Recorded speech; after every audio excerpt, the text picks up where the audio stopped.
प्यारे बच्चों, हमने ब्रिटेन और अमेरिका संविधान पढ़ लिया है।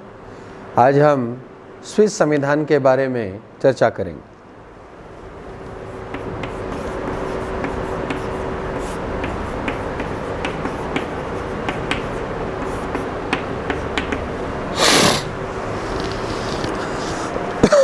स्विस संविधान के अंतर्गत एक छोटा सा देश जो अशांति के समुद्र में सुखी द्वीप कहलाता है।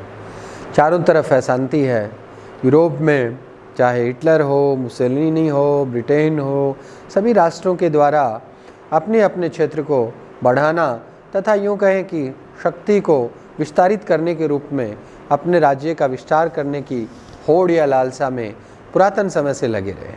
उसी के बीच स्विट्जरलैंड एक ऐसा देश है जो शांति का द्वीप कहलाता है, सुखी द्वीप कहलाता है। इसका क्या कारण है, ऐसी क्या विशेषताएं हैं कि स्विट्जरलैंड को हम सुखी द्वीप या शांति का द्वीप कहते हैं। पहली बात, स्विट्जरलैंड देश जो विश्व का सबसे सुंदर देश माना जाता है, घड़ियों का देश माना जाता है, लेकिन इसके अलावा भी इसमें ऐसी राजनीतिक रूप से बहुत सारी विशेषताएं इसमें पाई जाती हैं जो दुनिया से अलग अपने आप को प्रतिस्थापित करता है। और एक संविधान, एक यूँ कहें हम दुनिया में राजनीतिक प्रयोगशाला के रूप में कहें या प्रत्यक्ष प्रजातंत्र का घर कहें, स्विट्जरलैंड को जाना जाता है। तो स्विट्जरलैंड की क्या क्या विशेषताएं पाई जाती हैं, उसमें पहली विशेषता हम ये देखेंगे कि सबसे पुराना गणतंत्र।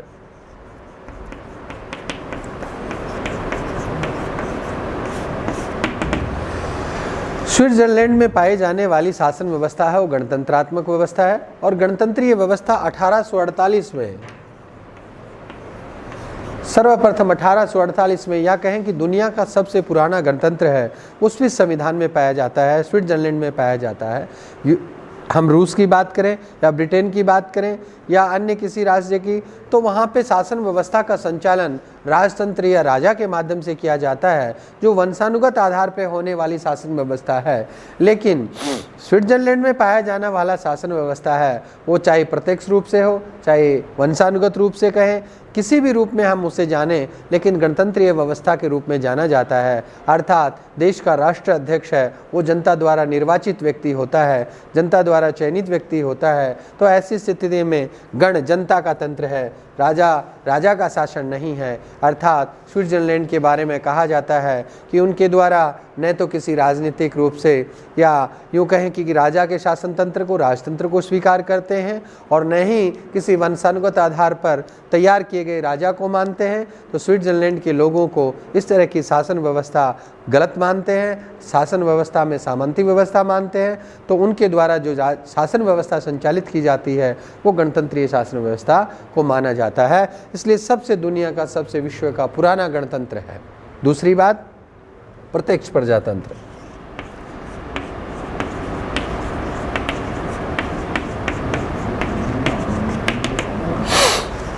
एथेंस, यूनान में एथेंस को प्रजातंत्र के रूप में जाना जाता है, प्रजातंत्र का घर कहा जाता है। उसी के रूप में आज भी हम कहें तो स्विट्जरलैंड के 5 कैंटोनों में आज भी प्रत्यक्ष प्रजातंत्र है। प्रत्यक्ष प्रजातंत्र का मतलब है शासन व्यवस्था स्वयं जनता के द्वारा संचालित की जाती है। जनसभाओं के माध्यम से, आरंभक के माध्यम से ये एक व्यवस्था की गई है कि कानून का निर्माण व कानून का संचालन व शासन व्यवस्था का निर्धारण सभी का सभी प्रत्यक्ष प्रजातंत्र के माध्यम से जनता द्वारा चालन किया जाता है। अर्थात इसे प्रत्यक्ष प्रजातंत्र का घर भी कहा जाता है। जिस तरह से यूनान में एथेंस था, एथेंस और स्पार्टा 2 व्यवस्थाएं थी। यूनान की दोनों व्यवस्थाओं में एथेंस का जो शासन व्यवस्था थी वो जनता के द्वारा संचालित की जाती थी और स्पार्टा की जो शासन व्यवस्था है वो सैनिक तंत्र के द्वारा संचालित की जाती थी। तो कानून व्यवस्था के निर्माण को लेकर कानून व्यवस्था के संचालन तक एथेंस में जनता का, नागरिकों का जिस मात्रा में, जिस स्तर तक संभागिता होती थी उसी स्तर पर शक्ति की प्राप्ति होती थी। अर्थात यूँ कहें कि हम नागरिकों को प्राप्त होने वाला मताधिकार भी कानून व्यवस्था या नागरिक जो व्यक्ति भाग लेगा राजनीतिक कार्यों में, शासन व्यवस्था में, उतना ही पावरफुल होगा, उतना ही शक्तिशाली होगा। अर्थात राजनीतिक शासन व्यवस्था में सभी की हिस्सेदारी थी। उनके जनसभाओं के माध्यम से शासन व्यवस्था को संचालित किया जाता था। तो चाहे आरंभक हो, चाहे जनसभाएं हो, ये सभी की सभी एथेंस में पाई जाती थी, जो वर्तमान वर्तमान समय में स्विट्जरलैंड में पाई जाती हैं। तीसरी बात है इसका विविधता में एकता।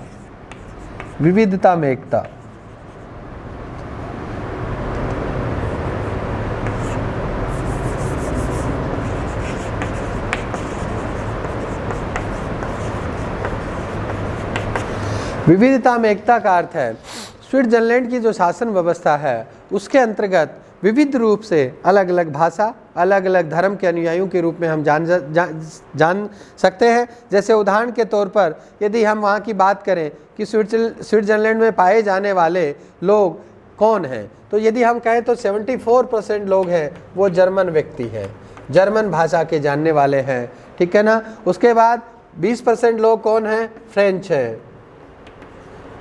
है। उसके बाद इटालियन है और 1% लोग रोमन हैं।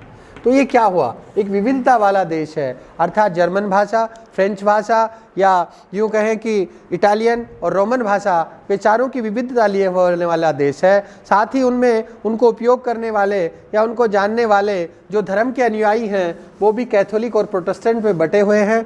उसी के कारण हम ये कह सकते हैं कि स्विट्जरलैंड का जो संविधान है, स्विट्जरलैंड की जो शासन व्यवस्था है वो विविधता में एकता लिए हुई है, उसका अपना महत्व है। इसी कारण स्विट्जरलैंड को दुनिया का एक अलग तरह का देश भी जाना जाता है। चौथी जो बात है स्विट्जरलैंड की एक विशेषता है वह है स्थायी तटस्थता। स्थायी तटस्थता 1815 की वियना कांग्रेस, 1815 का वियना कांग्रेस एक ऐसी संधि थी जो दुनिया के अन्य देशों से युद्ध करने को रोकती थी, अर्थात शांति से एक शासन व्यवस्था को संचालित करने वाली कांग्रेस, ये वियना कांग्रेस की संधि थी, उसका पालन है वो स्विट्जरलैंड के लिए किया गया। 1919 की वर्साई की संधि हो, चाहे वर्तमान समय तक भी हम ये कहें 2002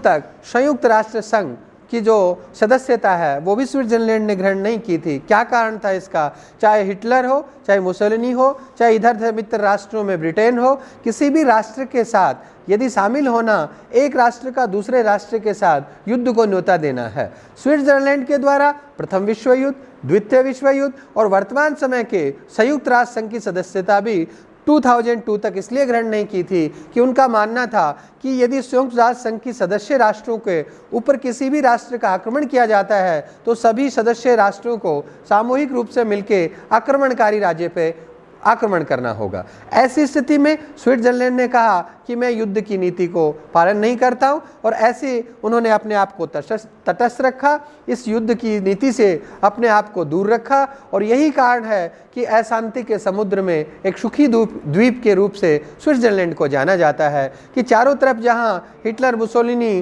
ब्रिटेन, फ्रांस, इन सभी राष्ट्रों में युद्ध अर्थात शक्ति के विस्तार के लिए अपने राष्ट्रीय हितों को चारों तरफ बढ़ाने के लिए कोशिश की जाती है, वहीं स्विट्जरलैंड को एक स्थायी तटस्थता के रूप में देश को जाना जाता है और स्थायी तटस्थता का देश कहलाता है।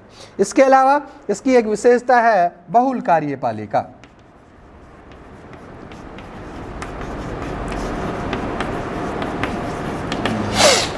चाहे ब्रिटेन हो चाहे अमेरिका हो, इस शासन व्यवस्था के अंतर्गत शासन को केंद्रीकृत व्यवस्था के रूप में शासन संचालित किया जाता है, अर्थात राज्य का एक केंद्राधिपति होगा, वो राष्ट्रपति के रूप में हो या प्रधानमंत्री के रूप में शासन व्यवस्था को केंद्रित रूप से, अर्थात हम ये कहें शासन व्यवस्था का चाहे संसदात्मक रूप हो चाहे अध्यक्षात्मक रूप हो, दोनों के द्वारा शासन व्यवस्था केंद्रीय व्यवस्था के द्वारा संचालित की जाती है, चाहे ब्रिटेन की संसदीय व्यवस्था हो चाहे अमेरिका की अध्यक्षात्मक व्यवस्था हो। लेकिन यहाँ पे स्विट्जरलैंड में दोनों की एक विशेषताओं को सम्मिलित करते हुए इसमें न संसदात्मक और अध्यक्षात्मक दोनों की विशेषताएं पाई जाती हैं और उसी के कारण 7 लोगों की एक कार्यपालिका नियुक्त की जाती है जो बहुल कार्यपालिका कहलाती है, जो बदल बदल के शासन व्यवस्था को संचालित करते हैं। तो ये अपने आप में एक अनोखी विशेषता लिए हुए स्विट्जरलैंड की शासन व्यवस्था है, वो एक अलग मिश्रण के साथ अपनी विशेषताएं रखती हैं। तो स्विट्जरलैंड के संविधान में पाई जाने वाले ये मुख्य विशेषताएं